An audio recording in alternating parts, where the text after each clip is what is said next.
Welcome to This Explainer. If you're a parent of a kid anywhere between, say, 3 and 12 years old, chances are you know the drill all too well. You're sound asleep, right? And suddenly this terrifying scream echoes down the hallway. You practically sprint into your child's room, exhausted, running on pure adrenaline, just desperately trying to figure out how to decode their midnight panic so you can all finally get back to sleep. Well, take a deep breath. Today, we're going to decode exactly what is happening inside your child's brain during these chaotic moments, and more importantly, how you can actually handle it like a pro. Okay, let's quickly hit our roadmap for this explainer. We're going to cover the midnight wake-up call, comparing the disturbances, the science of sleep stages, why wrong responses backfire, evidence-based coping strategies, and finally, when to seek professional help. All right, Section 1, the midnight wake-up call, and understanding just how common this really is. So you hear the scream, you run down the hall, and boom, the million-dollar question hits you the second you open their door. Is my child having a nightmare? Or is this a night terror? It's a genuinely scary moment for a parent. But before we get into the mechanics of solving it, I really need you to hear this. You and your child are absolutely not alone in dealing with this. It is a completely normal, actually expected part of growing up. Just to put this into perspective, get a load of these numbers. Up to 35% of children, so more than a third, deal with nightmares on a monthly basis. Some even get them weekly. And night terrors? Roughly 30% of kids will experience them at some point. It's a huge club. For both of these phenomena, the peak age where they strike is right in that sweet spot between 3 and 7 years old. Why? Well, that's a time when a child's imagination is basically exploding, developing way faster than their actual ability to tell what's real and what's make-believe. Moving to Section 2, comparing the disturbances so we can spot the difference. If we're going to help our kids effectively at 2 a.m., we kind of have to act like detectives. We have to figure out exactly what kind of disturbance is happening. Because trust me, treating a night terror like it's a nightmare is a total recipe for disaster. Medical professionals, like the team at Mackenzie Pediatrics, actually lay out some fantastic clues we need to look for right away. Are their eyes open? Are they responding to your voice? Do they actually remember what they were just dreaming about? Here is the absolute game changer, the massive difference between the two. A night terror features total, absolute inconsolability. A kid having a night terror might be sitting bolt upright, eyes completely wide open, thrashing around, maybe even sweating profusely. But here's the wild part. They are completely unresponsive to you. They don't even know you're in the room, and they won't remember a single thing the next morning. Now, a kid having a nightmare, they're totally awake. They're terrified for sure, but they will actively reach out for you, respond to your hugs, and usually they'll tell you all about the scary monster that was just chasing them. Section 3, the science of sleep stages, because timing is literally everything here. To really understand why these two events look and behave so differently, we have to pop the hood and look at the biology of a child's sleep cycle. Picture your child's night as a timeline. Night terrors almost always strike during deep, slow-wave, non-REM sleep. That's the danger zone, and it basically dominates the first 2 to 3 hours right after they fall asleep. Nightmares, on the other hand, happen during REM sleep, rapid eye movement sleep. That's when our brains are actively dreaming, and REM sleep dominates the later chunk of the night, usually in the early morning hours. And that brings us to a definition that usually blows parents' minds. A night terror is not actually a dream at all. It is literally just an over-arousal of the central nervous system. Their brain is clumsily trying to transition from a super deep non-REM sleep phase into a lighter sleep phase, and the fight-or-flight center just gets way too excited. It triggers a massive panic reaction, but the child is still physically trapped in deep sleep. Section 4. Why wrong responses backfire. The classic what not to do pivot. Knowing the science we just went over perfectly explains why our most loving, immediate parental instincts can actually make things so much worse.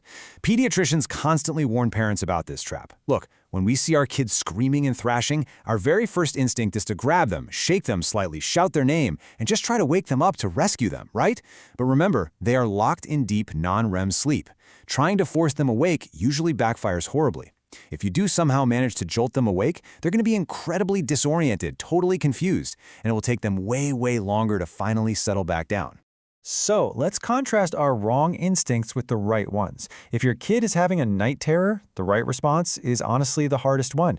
Just calmly wait it out. Sit nearby and make sure they don't accidentally hurt themselves while thrashing. Now, for a nightmare, our wrong instinct is often to be dismissive. We say, "Oh, honey, it was just a dream, go back to sleep." But remember their developmental stage. A toddler literally cannot distinguish fantasy from reality yet. To them, that monster under the bed is 100% real. We have to validate that fear, physically comfort them, and help them process it. All right, Section 5, Evidence-Based Coping Strategies to Empower You as a Parent. Now that we know what definitely not to do, let's talk solutions. How do we actually fix this? For kids dealing with chronic nightmares, sleep researchers, especially those working with the darkness model, which studies how kids process dreams, highly recommend something called Imagery Rehearsal Therapy, or IRT. It sounds fancy, but it's an incredible cognitive behavioral trick that directly tackles the child's feeling of being helpless in their own dreams.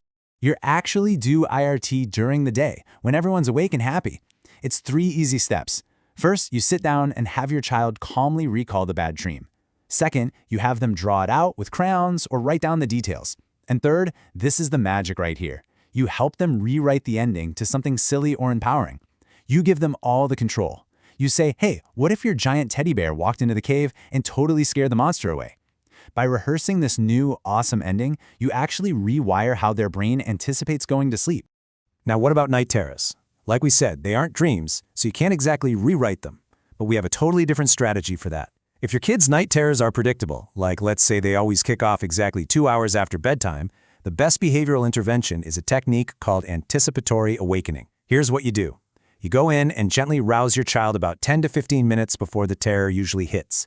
Just enough to get them to stir and mumble, not fully wake up. Believe it or not, this slightly alters their sleep cycle, just enough to help their brain skip over that clumsy transition that causes the terror in the first place. And of course, the best defense is a good offense, right? We want to prevent these from happening at all using some basic protective factors. The absolute #1 trigger for night terrors is overtiredness, so maintaining a rock-solid sleep routine and making sure they get enough total rest is huge. For nightmares, you've got to limit scary media, especially right before bed. And for both issues, basic bedroom safety is key. If a kid is sleepwalking or thrashing, you want to make sure the floor is clear of toys so nobody gets hurt. Which brings us to Section 6, when to seek professional help and recognizing the red flags. Look, the vast majority of the time, nightmares and night terrors are just completely normal phases that kids outgrow. But sometimes they are a giant red flag telling you it's time to call the pediatrician or a sleep specialist. You should absolutely seek a professional evaluation if you start noticing excessive daytime fatigue or morning headaches, because that points to a serious lack of sleep quality. If you hear them snoring heavily or you suspect sleep apnea, that physical struggle to breathe can actually be the trigger for night terrors. And obviously, if the terrors look somewhat like seizures or if chronic nightmares are causing severe daytime anxiety and impacting their mental health, don't wait, make the call. I want to leave you with one final question to think about tonight. The next time you hear that scream and you're rushing down the dark hallway, take a quick, deep breath and ask yourself, in the heat of this moment, am I just reacting to the terrifying symptoms I'm seeing, or am I calmly responding to the biological sleep stage my child is actually in? Understanding that difference is a complete game changer. It turns a stressful midnight panic into just a manageable, temporary bump in the night. Thanks so much for joining me for this explainer, and hey, here's to a much better night's sleep for you and your kids.